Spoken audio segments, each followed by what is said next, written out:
अस्सलाम वालेकुम dear student, welcome in my YouTube channel sir Asgar official.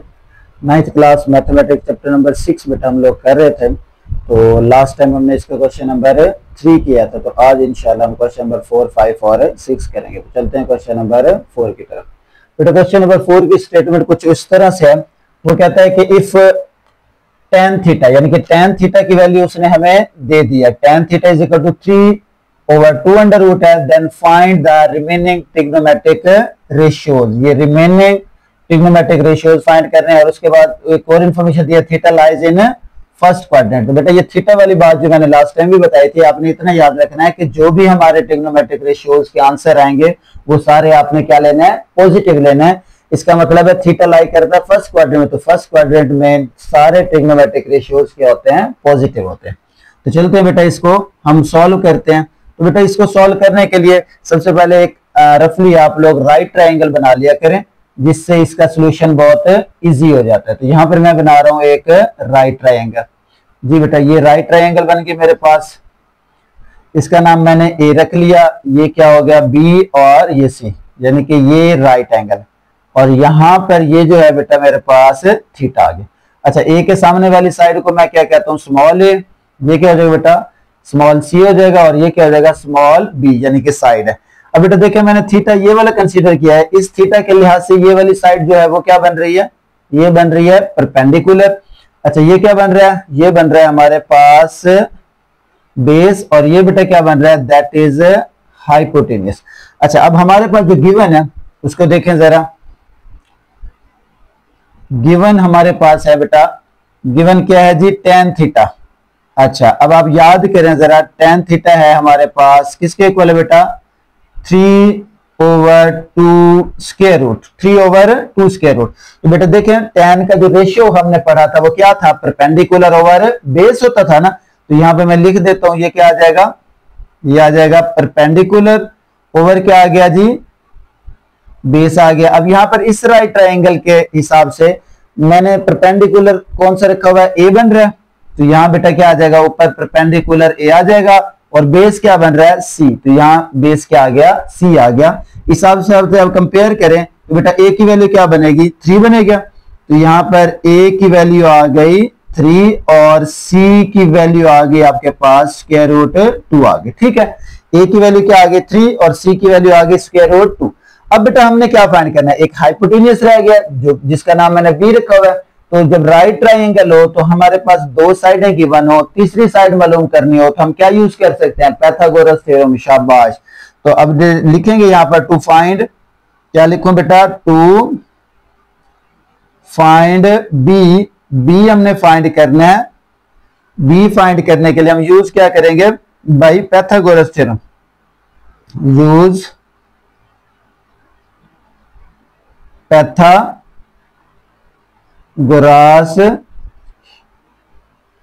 Theorem. जी बेटा वो क्या होता है, वो होता था हाइपोटेन्यूस का square is equal to base का स्क्वायर प्लस पी का स्क्वायर। हाइपोटेन्यूस क्या है बेटा, ये आ गया बी का स्क्वायर, बेस क्या है सी का स्क्वायर, परपेंडिकुलर क्या है ए का स्क्वायर।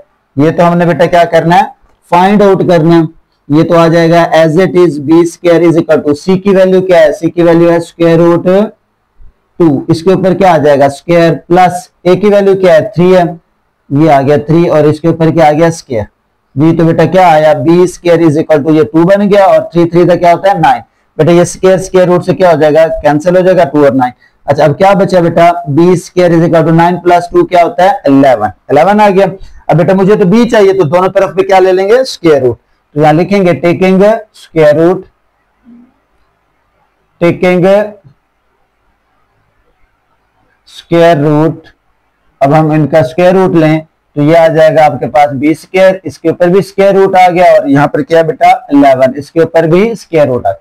अब देखिए जब स्क्वायर रूट लेते हैं तो प्लस माइनस आता है, तो मैं यहाँ पर प्लस माइनस नहीं ले रहा, सिर्फ प्लस ही कंसीडर कर रहा हूँ क्योंकि theta lies in first quadrant. और दूसरी बात की ये लेंथ है, लेंथ कभी भी नेगेटिव नहीं होती। तो ये क्या आ जाएगा, बी आ जाएगा हमारे पास 11 का स्क्वायर रूट। ठीक है, अब बेटा देखें जरा, हमारे पास ये बी भी फाइंड हो गया, ये बी फाइंड हो गया। उसके अलावा क्या था, ए भी फाइंड था और सी भी फाइंड था, तीनों वैल्यूज आ गई, तो हम ट्रिग्नोमेट्रिक रेशियोज लिख सकते हैं जी। तो बेटा देखें जरा ट्रिग्नोमेट्रिक रेशियोज क्या होंगे। पहला हम लिखते हैं, अब क्या बन गया हमारे पास, पहला क्या होता है बेटा साइन थीटा, हम लिख लेते हैं। साइन थीटा बेटा किसके इक्वल होता है, वो होता है परपेंडिकुलर ओवर हाइपोटेनियस। तो यहां पर देख लें परपेंडिकुलर की वैल्यू क्या है बेटा ए है, तो ये ऊपर क्या आ जाएगा ए, और नीचे क्या आ जाएगा, हाइपोटेनियस की वैल्यू क्या है बी है। तो बेटा क्या बना, sine theta is equal to A की वैल्यू क्या निकाली हुई है 3 और नीचे जी, तो बी की वैल्यू अभी हमने निकाली जो कि क्या आ गई 11 स्क्वायर रूट जी। बेटा साइन है, इसका रेसिप्रोकल क्या होता है कोसिकेंट थीटा, ये आ जाएगा कोसिकेंट थीटा, तो क्या होगा बेटा 11 स्क्वायर रूट ऊपर आ जाएगा और 3 नीचे आ जाएगा, ठीक हो गया। अच्छा उसके बाद दूसरा बेटा देखें क्या है कॉस थीटा, क्या है जी कॉस थीटा। कॉस क्या होता है बेटा, कॉस का रेशियो है बेस ओवर हाइपोटेनियस।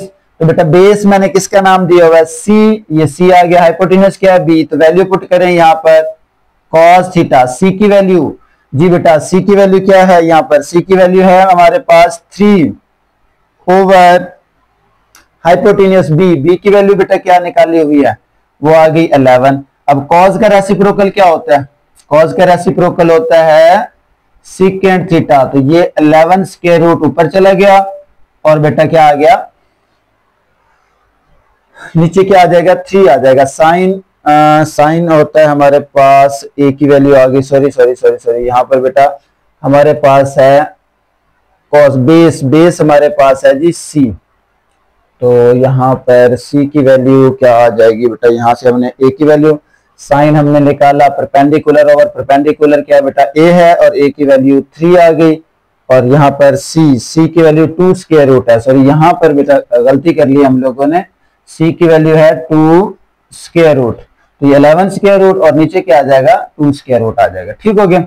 अच्छा अब बेटा देखें बाकी क्या बच गया, 4 आ गए, उसके बाद tan तो उसने दिया हुआ था, चले वो भी लिख देता हूं मैं, ये आ गया हमारे पास tan तो सॉरी उसने दिया हुआ है, तो क्या आ जाएगा उसका रेसिप्रोकल कॉट थीटा, तो कॉट थीटा बेटा क्या आ जाएगा, ये आ जाएगा 2 स्क्वायर रूट ऊपर आ जाएगा और 3 नीचे आ जाएगा। तो ये रिमेनिंग ट्रिग्नोमेट्रिक फंक्शन हमने फाइंड आउट कर लिया। देखें बेटा एक कितने 5 फाइंड आउट करने से, एक ये हो गया, एक ये हो गया, कितने 2 हो गए, एक ये हो गया, ये कितने हो गया 3, और फोर्थ वाला ये हो गया, और फिफ्थ बेटा ये हो गया। ये 5 ट्रिग्नोमेट्रिक रेशियोज थे जो हमने फाइंड आउट कर लिए।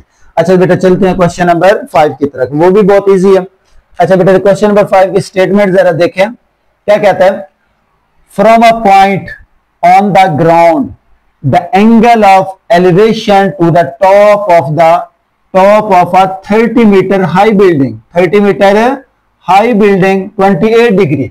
सबसे पहले तो बेटा हाई बिल्डिंग चाहिए मुझे, ये मेरे पास बेटा क्या आ गई हाई बिल्डिंग आ गई, जो कि कितनी है, ये मैं लिख लेता हूं बिल्डिंग, बिल्डिंग की हाइट कितनी है बेटा 30 मीटर, यानी कि ये आ गया आपके पास 30 मीटर बिल्डिंग की हाइट, और इसका angle of elevation, angle of elevation बेटा ग्राउंड के साथ बनता है, तो ये ग्राउंड ले लिया मैंने, और ये आ गया जी इसका एंगल ऑफ एलिवेशन, यानी कि ये जो एंगल ऑफ एलिवेशन है दैट इज 28 डिग्री, ठीक हो गया। फिर देख लें फ्रॉम अ पॉइंट, यानी कि एक पॉइंट से, ये क्या है जी पॉइंट आ गया, from a point on the ground the angle of elevation to the top of a 30 metre high building, यानी कि ये बिल्डिंग है 30 मीटर हाई, यहां से एंगल ऑफ एलिवेशन कितना बन रहा है 28।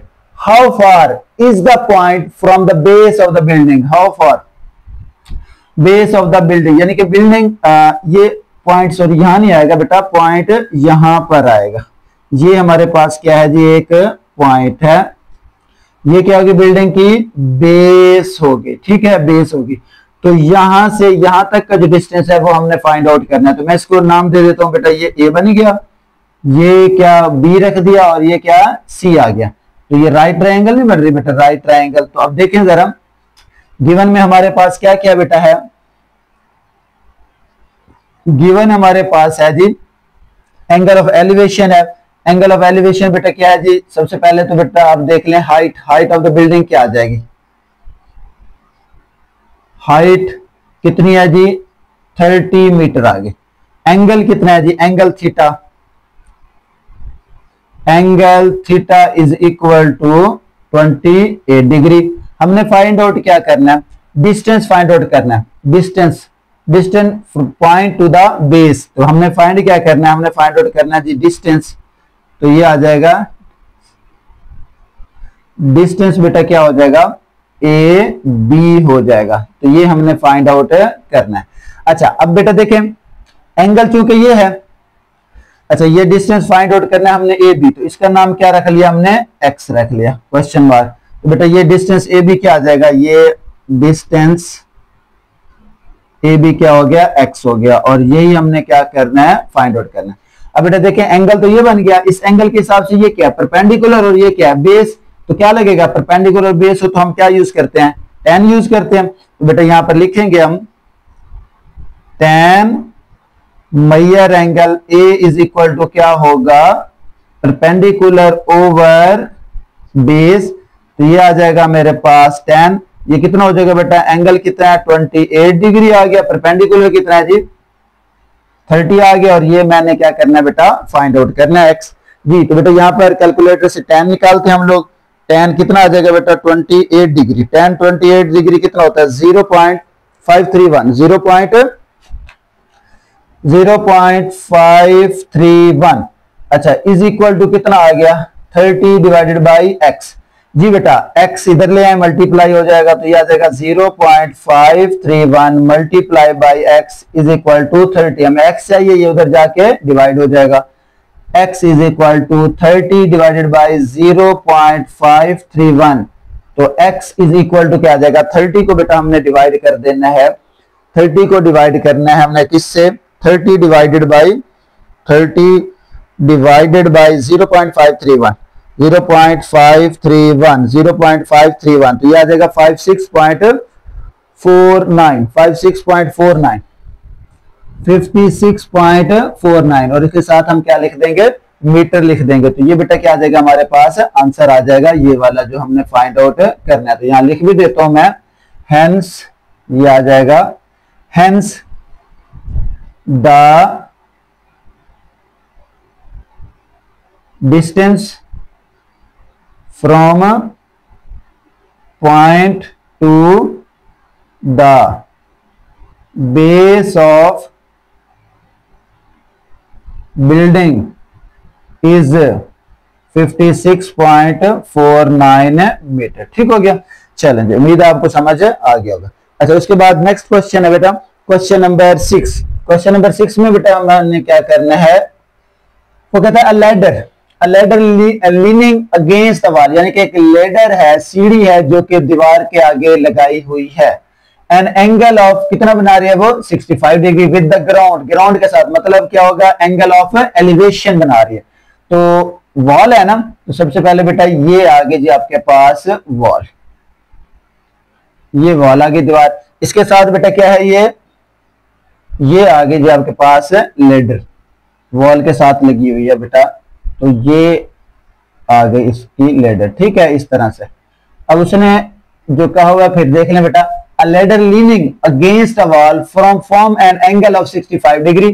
तो एंगल कितना बन रहा है बेटा यहाँ पर 65 डिग्री बन रहा है ग्राउंड पे, ग्राउंड ये होगा, ठीक है 65 degree with the ground. If the ladder is 10 metre long, ladder कितनी है बेटा 10 मीटर लॉन्ग है, how high does reach on the wall, यानी कि यहां से लेकर यहां तक हाइट जो है वो हमने फाइंड आउट करनी। तो बेटा अगर फिगर पे गौर करें तो ये क्या बन रही है आपके पास, एक राइट ट्रायंगल नहीं बन रही, राइट ट्रायंगल। तो बेटा यहां पर देखें, फिगर से देखें अगर आप लोग, फ्रॉम फिग हाई क्या होगा, हाइट ऑफ वॉल हमने फाइंड आउट करनी है ना, हाइट ऑफ वॉल क्या है बेटा, वो क्या होगी एच है, और जो हमने फाइंड आउट करनी है, ठीक हो गया। अच्छा उसके बाद लेंथ ऑफ लेडर कितनी है,